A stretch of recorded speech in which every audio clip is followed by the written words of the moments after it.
Hello students, welcome back to our channel GetNet. Myself Ankita Vyas, and this channel is all about preparation of UGC NET and paper 1 and paper 2. Paper 2 is here, economics, and right now we are doing unit 1 microeconomics.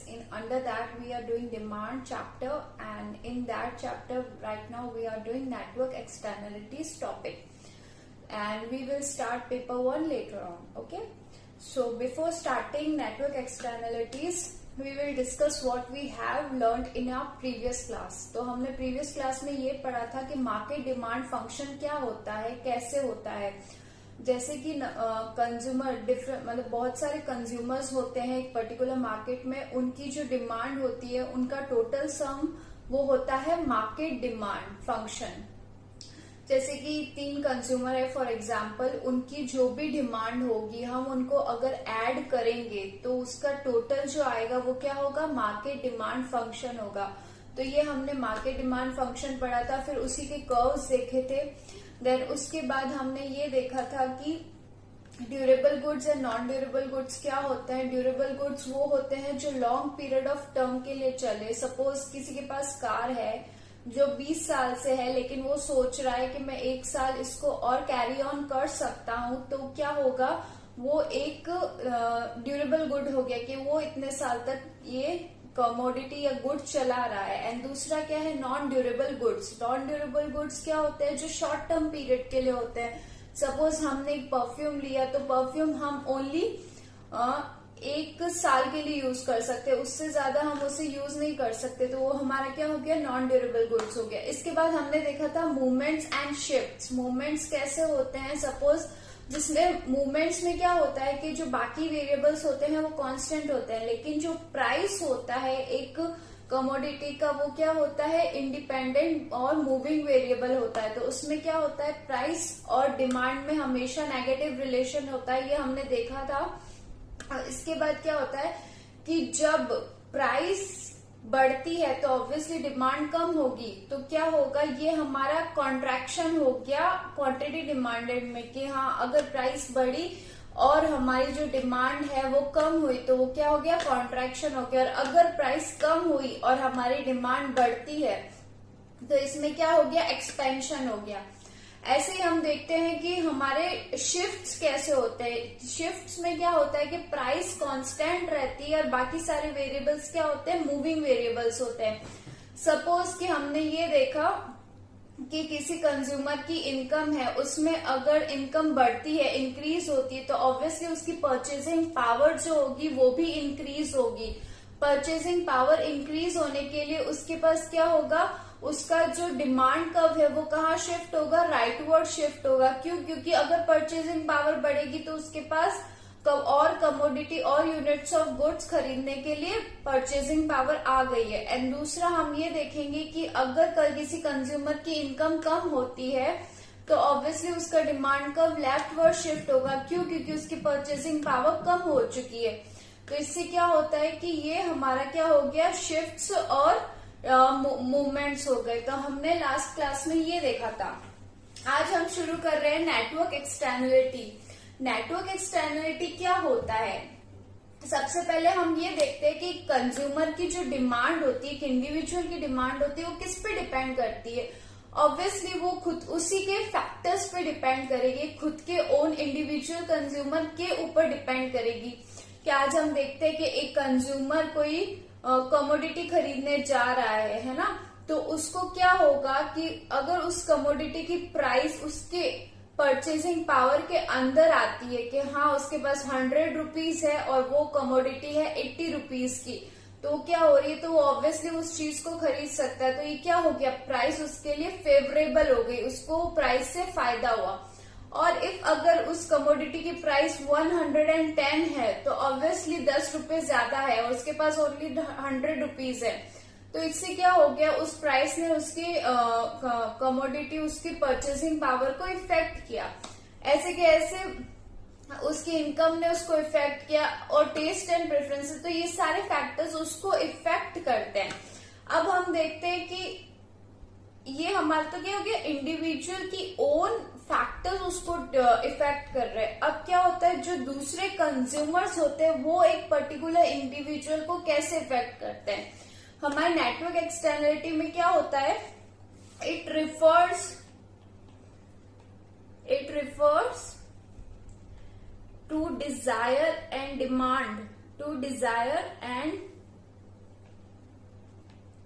demand of one individual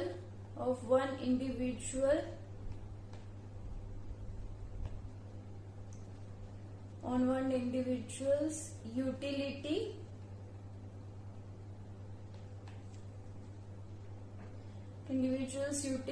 depends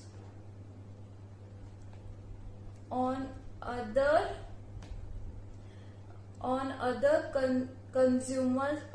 number of consumers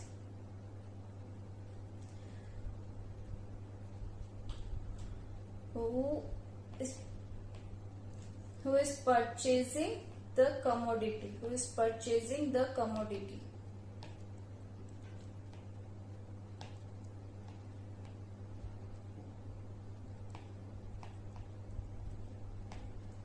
अभी यहाँ क्या हो गया, network externalities क्या बताती है कि एक कंज्यूमर की जो डिजायर और डिमांड है, कि सपोज एक इंडिविजुअल को एक गुड खरीदना है, कोई कमोडिटी खरीदनी है, तो उसकी जो डिमांड है वो किस पे डिपेंड करेगी कि अदर कंज्यूमर्स क्या खरीद रहे हैं।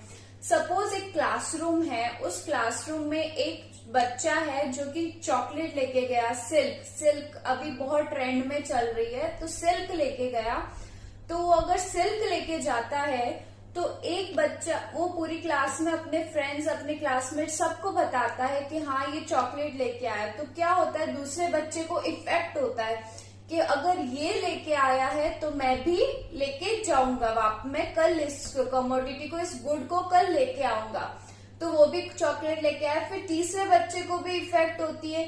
तो इन लोगों की जो डिमांड है, एक बच्चे से दूसरे बच्चे की जो डिमांड पे असर हुआ है, तो वो क्या होगा, पूरी जो क्लासरूम है उस पे इफेक्ट करेगा। सपोज हम देखते हैं कि कुछ टाइम पहले, बहुत साल पहले, एक पेंसिल चली थी शाकालाका बूम बूम वाली, और एक शो आता था, आप लोगों को पता ही होगा। तो वो पेंसिल चली थी, तो उसमें बच्चों का बहुत क्रेज आया था, वो पेंसिल बहुत ट्रेंड में आई थी कि हाँ सबके पास ये होनी चाहिए। तो जैसे कि एक ने वो परचेज किया, तो उसकी जो यूटिलिटी है, तो उस यूटिलिटी से एक दूसरे पर्सन की यूटिलिटी मतलब सेटिस्फैक्शन कितना होगा, वो सोच के वो पर्सन भी इस पेंसिल को परचेज करने लगा। फिर ऐसे ऐसे ये पेंसिल की डिमांड बढ़ने लगी, तो इसके परचेजिंग भी बहुत ज्यादा होने लगी। तो क्या हुआ, एक पर्सन की डिमांड से दूसरे पर्सन की डिमांड पे क्या इफेक्ट आता है, वो क्या होता है, नेटवर्क एक्सटर्नलिटी होता है। हम एक और एग्जांपल लेते हैं कि सपोज किसी ने, अभी आजकल फैशन में बहुत सारी ड्रेसेस चल रही, सपोज जीन्सेस का बहुत ज्यादा फैशन चल रहा है। ओके, जीन्सेस के फैशन में क्या होता है कि एक ना कुछ परसेंट लोगों ने जीन्स परचेज की, उनको देख के कुछ लोगों ने और परचेज की, फिर उन लोगों ने देख के, ऐसे क्या होता है, एक पर्सन से दूसरे पर्सन पे क्या होता है कि जो देख देख के जो चीजें होती है, सपोज हम इसको इजी लैंग्वेज में देखा देखी कह सकते हैं कि एक पर्सन को देख के दूसरे पर्सन ने ये चीज परचेज की, या तीसरे पर्सन ने ये चीज परचेज की, तो वो क्या हो गई, हमारी नेटवर्क एक्सटर्नलिटी हो गई। तो इसके बाद हम देखते हैं कितने टाइप की नेटवर्क एक्सटर्नलिटीज होती है। Types of externalities,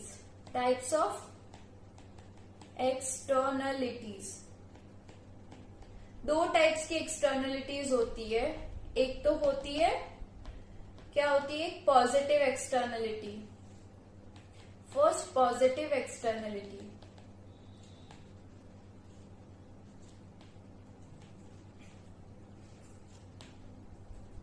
positive externalities में क्या होता है कि अगर एक पर्सन ने खरीदा तो दूसरे पर्सन का भी मन हुआ, उससे भी वही यूटिलिटी चाहिए जो पहले पर्सन को चाहिए थी। तो ये क्या हो गया, एक पर्सन की ग्रोथ हुई तो दूसरे की भी होगी, तीसरे की भी होगी, ऐसे उस कमोडिटी की ग्रोथ होगी। मतलब एक से दूसरे की ग्रोथ, तीसरे, जहां ग्रोथ होती है वो क्या हो गया, पॉजिटिव एक्सटर्नलिटीज हो गई। अब इसमें क्या आता है कि पॉजिटिव एक्सटर्नलिटीज कहाँ होती है, हम इसका देखेंगे बैंडवेगन इफेक्ट। हम इसको बैंडवेगन इफेक्ट में समझेंगे। किसमें समझेंगे, बैंडवेगन इफेक्ट। पॉजिटिव एक्सटर्नलिटीज के अंदर आता है बैंडवेगन इफेक्ट, और ये किस में होती है, नॉर्मल गुड्स। किस में होती है, normal goods. Suppose normal goods, जैसे हमने अभी कपड़ों का एग्जांपल लिया था कि जो भी आजकल टी शर्ट, जीन्सेस, जो भी ड्रेसेस चल रही है वो बहुत फैशन में, जैसे हम देखते हैं कि हीरो हीरोइंस क्या क्या ड्रेसेस यूज करते, कैसे पहनते हैं, तो उसी के रिगार्डिंग हम भी उस टाइप के क्लोथ्स खरीदते, क्योंकि वो क्या है, फैशन में चल रहा है, वो ट्रेंडिंग में चल रहा है। तो ऐसे क्या हो गया, ये नॉर्मल गुड्स हो गए। लेकिन अब नेगेटिव एक्सटर्नलिटीज में क्या होता है, नेगेटिव एक्सटर्नलिटीज में हम इसका एक एग्जांपल देखते हैं कि किसी पर्सन को, जैसे एक स्पोर्ट्स कार पसंद है, sports car like around 70 to 80 lakhs, okay, उसकी कॉस्ट है, तो वो कोई नॉर्मल पर्सन खरीद सकता है, नहीं। क्यों, क्योंकि ये गुड एक प्रेस्टिजियस गुड में आ जाता है। किसमें आ जाता है, प्रेस्टिजियस गुड में। कैसे, क्योंकि इसकी जो प्राइस है वो बहुत हाई है, बहुत मतलब ऊपर है, हैवी है। तो इससे क्या होता है कि वो कमोडिटी, वो स्पोर्ट्स कार एक हाई सोसाइटी पर्सन ही खरीद सकता है, और इफ अगर उसको हर कोई खरीदने लग गया तो क्या होगा, उसकी वैल्यू कम हो जाएगी, उस पर्टिकुलर कार की वैल्यू क्या होगी, कम होगी, और फिर उससे कोई खरीदना पसंद नहीं करेगा। क्यों, क्योंकि ये चीज सभी लोग खरीद रहे, तो ये क्या हो गया, एक चीज की वैल्यू खत्म हो गई। तो यहाँ क्या हुआ, एक चीज की मतलब जैसे एक की ग्रोथ हुई, तो यहाँ पे क्या हुआ, सिर्फ एक ही की ग्रोथ होनी चाहिए, सबकी ग्रोथ नहीं होनी चाहिए। तो ये क्या हो गया, नेगेटिव एक्सटर्नलिटीज। इसमें क्या आता है, स्नॉब इफेक्ट आता है। क्या आता है, स्नॉब इफेक्ट। और ये क्या है, प्रेस्टिजियस गुड्स के रिगार्डिंग है। जैसे कि हमने प्रेस्टिजियस गुड में देखते हैं कि रेयर वर्क ऑफ आर्ट हो गया, या स्पोर्ट्स कार्स हो गई, या हमने देखा कि लाइक डायमंड्स हो गए, एनीथिंग, ऐसी कोई चीजें जिसकी वैल्यू बहुत ज्यादा हो, क्या हो गया, वो हमारे नेगेटिव एक्सटर्नलिटीज में आ जाता है। अब हम इसके आगे बढ़ते हैं, बैंडवेगन इफेक्ट। किसमें, बैंडवेगन इफेक्ट। बैंडवेगन इफेक्ट,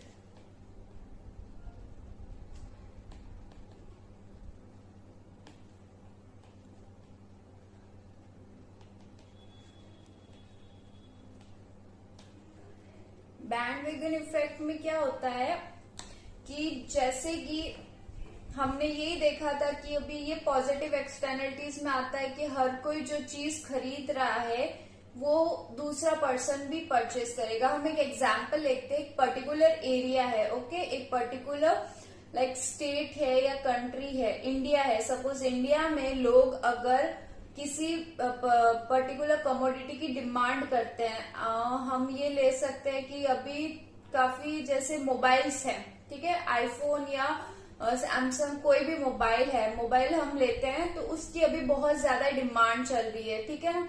तो उस मोबाइल में एक पर्टिकुलर कंट्री में लाइक इंडिया में अगर सैमसंग की मोबाइल की बहुत ज्यादा डिमांड है, ओके, तो पहले क्या होता है, उस मोबाइल की क्या होती है, प्राइस बहुत हाई होती है। क्या होती है, प्राइस बहुत हाई होती है। तो वहां पे क्या है, 20% ऑफ लोगों ने उस मोबाइल को खरीदा, ओनली 20%। फिर क्या हुआ, जब कुछ टाइम हुआ, फिर लोगों ने उस 20% लोगों ने वो मोबाइल यूज किया, फिर उनको देख के बाकी 40% लोग हैं, उन्होंने वो मोबाइल वापस परचेज किया, उन्होंने भी वो मोबाइल वापस परचेज किया। फिर क्या हुआ, उनको देख के फिर 60% लोगों ने वो मोबाइल और परचेज किया। तो ऐसे क्या हुआ, एक पर्टिकुलर कमोडिटी की जो क्या है डिमांड बढ़ती गई। तो इससे क्या हुआ कि ये डिमांड जो है उस कमोडिटी की बढ़ती गई, तो हमारा जो डिमांड का वो कहाँ शिफ्ट होता गया, राइटवर्ड, क्योंकि इंक्रीज हुई, डिमांड इंक्रीज हुई, ओके, और उसकी प्राइस क्या होती गई, कम होती गई। तो ये क्या हुआ, ग्रोथ हुआ, एक कमोडिटी में ग्रोथ हुआ, एक पर्सन की परचेजिंग में ग्रोथ हुआ कि हाँ हर कोई इसको परचेज कर रहा। और इसी पर्टिकुलर चीज में क्या हुआ, क्योंकि ये फैशन में है, ये ट्रेंड में है, सैमसंग का मोबाइल ट्रेंड में है, तो क्या हुआ, हर पर्सन को वो मोबाइल चाहिए। ओके, तो इस चीज से क्या हुआ कि हाँ एक पर्सन से दूसरे पर्सन की डिमांड पे इफेक्ट हुआ, एक पर्सन की डिमांड से दूसरे पर्सन की डिमांड पे इफेक्ट हुआ। तो ये क्या हुआ, बैंड वैगन इफेक्ट हुआ। अभी हम इसको ग्राफ के थ्रू समझेंगे। जैसे कि हमने एक यहाँ पे ग्राफ ड्रॉ किया। ओके, ये हमारा y axis, x axis, origin. Okay, अभी यहाँ पे हमने प्राइस पर यूनिट लिया, price per unit, price per unit, और यहाँ पे हमारा क्वांटिटी इन 1000। ओके, अभी जैसे कि हमने यहाँ 20, 40, 60, 80, 100। ओके, तो ये हमने इफ अगर 20 पे अगर प्राइस ज्यादा है, 20 पे अगर प्राइस ज्यादा है, तो ये हमारा क्या हुआ, डिमांड कर्व D20 हो गया, ये हमारा डिमांड कर्व D20 हो गया। फिर ऐसे अगर 40 पे प्राइस कम होती है, क्या होती है, 40 पे प्राइस कम होती है, जैसे कि 20,000 लोगों ने एक कमोडिटी को परचेज किया पर यूनिट के हिसाब से, और फिर उन्होंने यूज किया, उनको देखिए क्या हुआ, 40,000 लोगों ने और इस चीज को यूज किया पर यूनिट के हिसाब से, तो क्या हुआ, यहाँ पे इंक्रीज हुई डिमांड, क्यों, देख के, और प्राइस कम हुई, तो क्या हुआ, हमारा कहाँ शिफ्ट हुआ डिमांड कर्व, फिर हमारा डिमांड कर्व शिफ्ट हुआ राइटवर्ड, कहाँ हुआ, राइटवर्ड। तो ये हमारा D40 डिमांड कर्व। अब ऐसे कैसे हम 60 पे देखते हैं, 60 पे अगर प्राइस बढ़ती, सॉरी डिमांड बढ़ती है और यहाँ पे हमारी प्राइस और कम होती है, तो अब हम देखते हैं कि हमारा डिमांड कर्व कहाँ शिफ्ट हुआ, फिर राइटवर्ड शिफ्ट हुआ, तो ये हमारा D60। अब यहाँ अगर 80 है, 80 पे क्या हुआ हमारा, फिर डिमांड कर्व शिफ्ट हुआ, तो ये हमारा D80 डिमांड कर्व, क्या हुआ, D80 डिमांड कर्व। तो यहाँ पे क्या हुआ, डिमांड कर्व शिफ्ट हुआ, और यहाँ पे हमारा क्या है, बैंड वैगन इफेक्ट होता है। जब इतनी परचेजिंग हुई है कमोडिटी की, इतने लोगों ने एक दूसरे को देख के एक पर्टिकुलर चीज को परचेज किया है जो कि अभी ट्रेंड में है, तो ये हमारा क्या बताता है, बैंड वैगन इफेक्ट। क्योंकि इतनी हमारी डिमांड बढ़ती गई है, D20 से हमारी डिमांड कर्व कहाँ शिफ्ट हुआ, D40 पे, D40 से हमारा डिमांड कर्व D60 पे, D60 से हमारा डिमांड कर्व कहाँ शिफ्ट हुआ, D80 पे। तो ये क्या है, हमारा डिमांड कर्व है, ये हमारा बैंड वैगन इफेक्ट कर्व है। क्या है, बैंड वैगन इफेक्ट कर्व।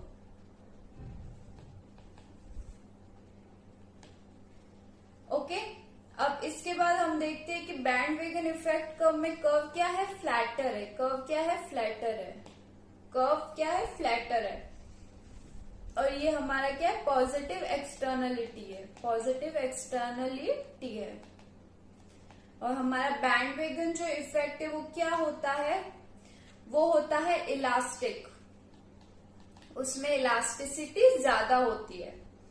तो हमने अभी यहाँ क्या देखा, बैंड वैगन इफेक्ट में कि हमारी जो डिमांड कर्व्स है वो कहाँ शिफ्ट हुए, राइटवर्ड शिफ्ट हुए, कहाँ शिफ्ट हुए, राइटवर्ड शिफ्ट, राइटवर्ड शिफ्ट।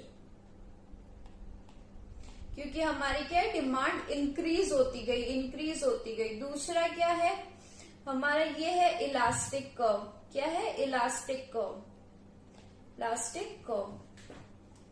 फिर इसके बाद हमारा डिमांड कर्व क्या होता है, फ्लैटर होता है। फिर नेक्स्ट पॉइंट में हमने क्या देखा था कि ये है पॉजिटिव एक्सटर्नलिटी। क्या है, positive externality.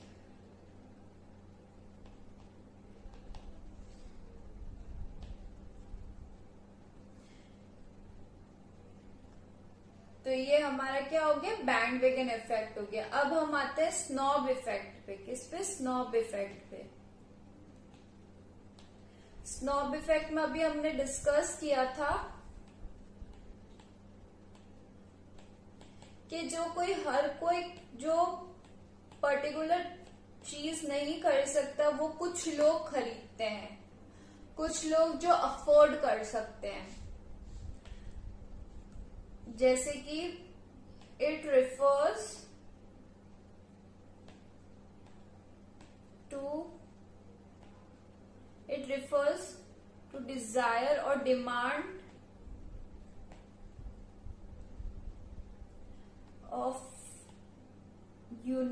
of a unique value commodity। तो इसमें क्या आ जाता है कि एक पर्टिकुलर जो यूनिक वैल्यू ऑफ कमोडिटी है, जिस कमोडिटी की बहुत ही यूनिक वैल्यू या बहुत ही हाई प्राइस है, उसकी डिमांड बढ़ती है।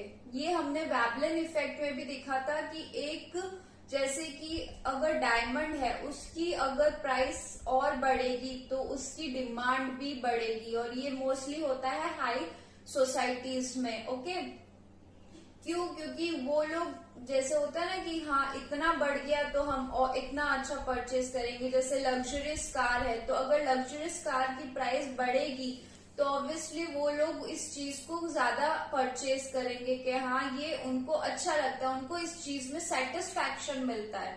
ओके, तो ये क्या हो गया, ये हो गया कि एक यूनिक वैल्यू, एक पर्टिकुलर थिंग की यूनिक वैल्यू होनी चाहिए जिससे वो परचेज कर सकते हैं। ओके, हम इसका एक डायग्राम देखते हैं।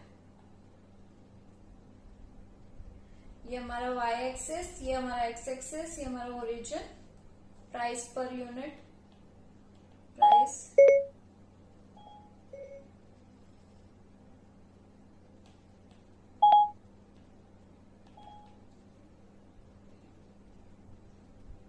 Price per unit, quantity in 1000। Okay,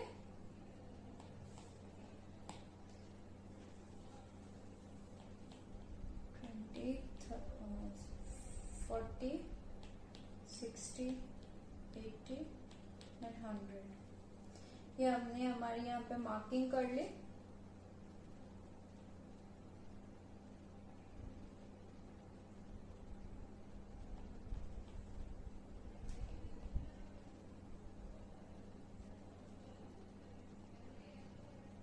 जैसे इसकी प्राइस इतनी हाई है, ओके, तो यहाँ क्या होगा, इसका जो डिमांड कर्व है वो, ये हमारा क्या हो गया, D20 डिमांड कर्व।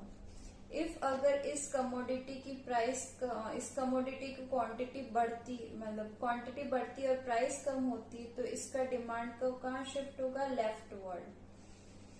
ऐसे ही अगर ये हमारा D20 हो गया, D20 कर्व, D40 कर्व। अब ऐसे कैसे अगर हमारा D60 कर्व होता है, क्या होता है, D60 कर्व होता है।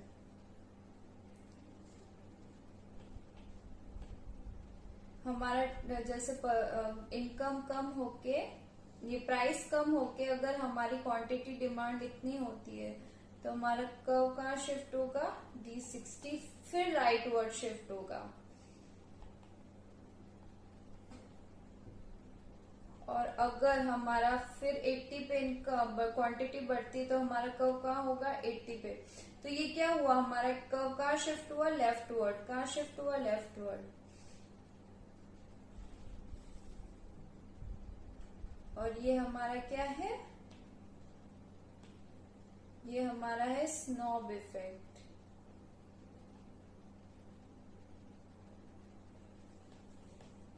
ये हमारा है स्नॉब इफेक्ट। क्यों,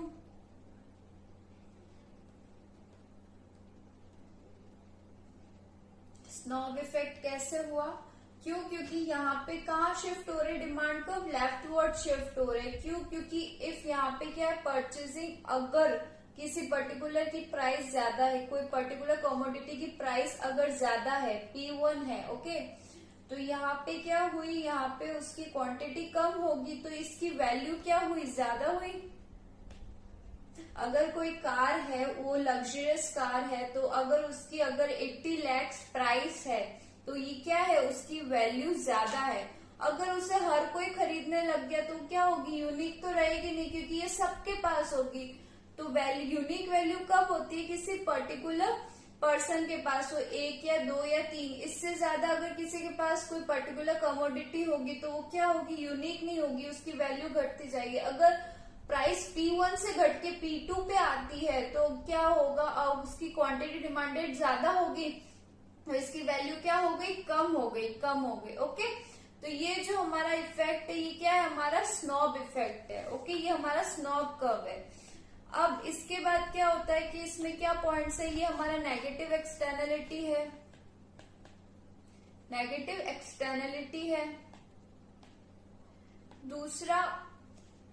दूसरा क्या है, ये लेस इलास्टिक है। क्या है, लेस इलास्टिक, इसमें इलास्टिसिटी इतनी ज्यादा नहीं है।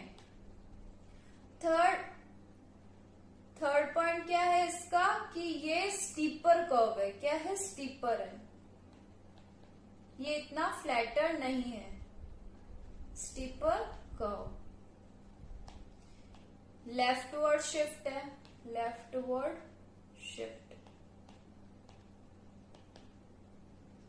तो ये क्या हो गया हमारा स्नॉब इफेक्ट में, कि हाँ ये नेगेटिव एक्सटर्नलिटी है, लेस इलास्टिक है, स्टीपर कर्व है और लेफ्टवर्ड शिफ्ट है। ओके, तो अभी तक हमने ये देखा था कि हमारी नेटवर्क एक्सटर्नलिटी में क्या होता है कि ये एक desire and demand of individuals utility depends on other consumers, कि दूसरे कंज्यूमर्स कैसे कोई कमोडिटी परचेज करते हैं, उस पे एक इंडिविजुअल की कैसी यूटिलिटी आती है, कि उसकी डिमांड दूसरे पर्सन पे डिपेंड करती है। अगर ये पर्सन ये कमोडिटी खरीद रहा है तो मैं भी ये कमोडिटी परचेज करूंगा। दूसरा, इसके कितने टाइप्स है, पॉजिटिव एंड नेगेटिव एक्सटर्नलिटी।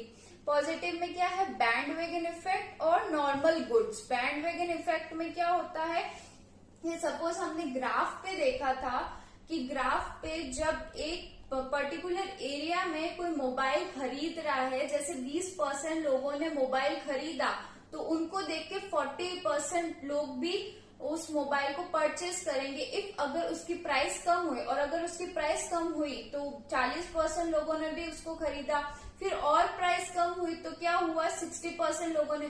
तो इससे क्या हुआ, पॉजिटिव ग्रोथ हुई, मतलब वो मोबाइल की भी पॉजिटिव जो परचेजिंग है वो भी अच्छी गई, सेल्स अच्छी गई।